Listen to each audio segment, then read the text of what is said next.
بہت کوشش کے باوجود اب تک ہمارے باطن کی اصلاح نہیں ہو رہی۔ اس کے لیے کیا کریں؟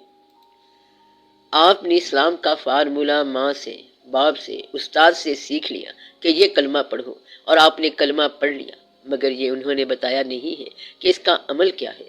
آپ دفتر میں ملازم ہو گئے تو کیا پہلے دن سے آپ دفتر کا کام سیکھ گئے؟ بات کا مقصد یہ ہے کہ اللہ تعالیٰ کو رب مانا کیسے جاتا ہے۔ جب وقت پڑتا ہے تو لوگ کہتے ہیں کہ اب رب کو پکار۔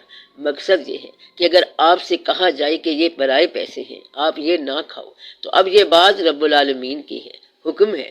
جب تیرے پاس ناجائز پیسہ آ رہا تھا اور تو نے نہیں لیا کہ یہ میرے رب کا حکم ہے، صرف اس کی امید پر قائم رہا، تو وہ تیرا رب ہے۔ تو پھر وہ آپ کو یہ راز بتا دے گا کہ اس کی پہچان کیسے ہوتی ہے۔ جہاں تمہارا نفس تم پر حاوی ہو اور کوئی فارمولہ استعمال نہ کر سکو، تو وہ تمہیں فارمولہ استعمال کر کے دکھائے گا۔ آپ کوئی عمل کرتے وقت یہ دیکھ لیا کریں کہ اس وقت اللہ کا حکم کیا ہے۔ ہم اپنے معاشرے میں لوگوں کو اسلام سے کم وابستہ دیکھتے ہیں۔ اس کی کیا وجہ ہے اور کیا بنے گا؟ اگر شہر میں کوئی چیز کم ہو جائے تو لازمی طور پر وہ چیز پریشیس ہوگی اور زیادہ قیمتی ہوگی۔ سونا کم ہے لہذا مہنگا ہے، اور اس کی افادیت یہ ہے کہ یہ آپ کی ذات کے لیے مفید ہے۔ جو علم آپ نے کتاب سے پڑھا ہے اس کی عملی شکل آپ نے دیکھنی ہے، اور یہ اس کی اصل افادیت ہے۔ ظاہری پہلو جو ہے اس کی بجائے باطنی پہلو دیکھنا چاہیے، اور اگر روحانی استاد آپ کو باطنی پہلو دکھائے گا تو آپ دیکھو گے، وہ کوئی بات بتائے گا تو پھر آپ کو سمجھ آئے گی۔ باقی جو لوگ ہیں اس کے لیے سسٹم یوں نہیں ہے کہ کوئی فارمولہ بن جائے۔ فارمولہ چلانے کا ایک سسٹم ہے اور فارمولہ توڑنے کا ایک سسٹم ہے۔ اب اگر آپ فارمولے کی بات کر رہے ہیں تو یہ سسٹم فارمولہ توڑتا ہے، اور اگر یہ بھی ٹائٹ بن جائے تو پھر بات مشکل ہو جاتی ہے۔ مگر میں کہتا ہوں کہ ایک بھی مشکل بات نہ ہو، لیکن آپ پھر مشکل بات کی طرف چل پڑتے ہیں۔ میں پھر کہتا ہوں کہ ایک بھی مشکل بات نہ ہو اور مضمون بھی مکمل ہو۔ اگر ایک نیک آدمی ایک علم لے کر بیٹھا ہے مگر کوئی بھی شخص وہاں تک نہیں پہنچا تو وہ انتظار کرتا ہے، پھر کسی وقت کوئی ایک اہل بندہ آ گیا تو پھر اس کو وہ علم منتقل ہو جاتا ہے۔ اسلام کی خوبی یہ ہے اور باطن والوں کی خوبی یہ ہے کہ ظاہری اور باطنی فیصلہ شریعت کا ہی ہوتا ہے۔ اگر 5 نمازیں ہیں تو یہ کسی صورت 4 نہیں ہو سکتی، اور اس میں کمال کی بات تو یہ ہے کہ ان لوگوں نے جو طاقتور تھے اور صاحبان نسبت تھے کہا کہ ہمارا اسلام وہی پرانا ہی رہے گا۔ اس اسلام والے صرف مسلمان تھے، اور تب شیعہ بھی کوئی نہیں تھا اور سنی بھی کوئی نہیں تھا، بلکہ سارے صرف مسلمان تھے۔ آپ کو بات سمجھ آ رہی ہے؟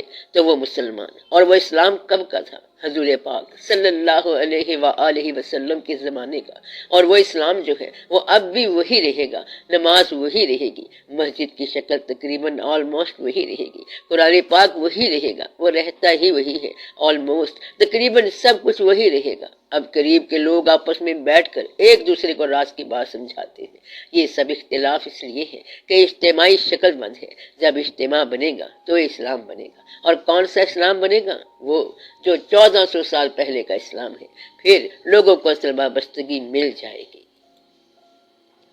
جس معاشرے میں ہم رہتے ہیں اس میں تو نہ جانے کیا کیا ہوتا رہتا ہے۔ جس معاشرے میں آپ رہتے ہیں کیا اس معاشرے کے ساتھ آپ کی قبر بنے گی؟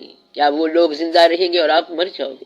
یہ مصیبت ہی تو آپ کا مسئلہ ہے کہ آپ رہتے ہیں ایک سوسائٹی میں اور مرتے الگ الگ ہیں۔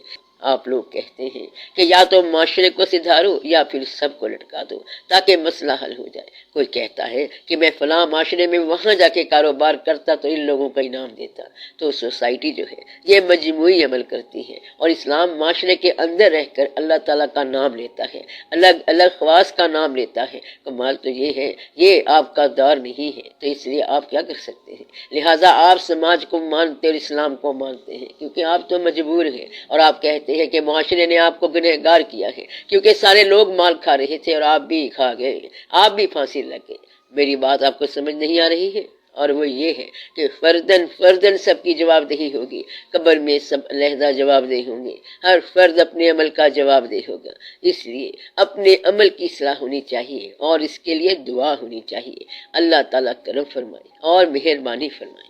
صلی اللہ تعالی علی خیر خلقہ و نور عرشہ سیدنا و مولانا حبیبنا و شفیعنا محمد و آلہ و اصحابہ اجمعین، آمین برحمتک یا ارحم الراحمین۔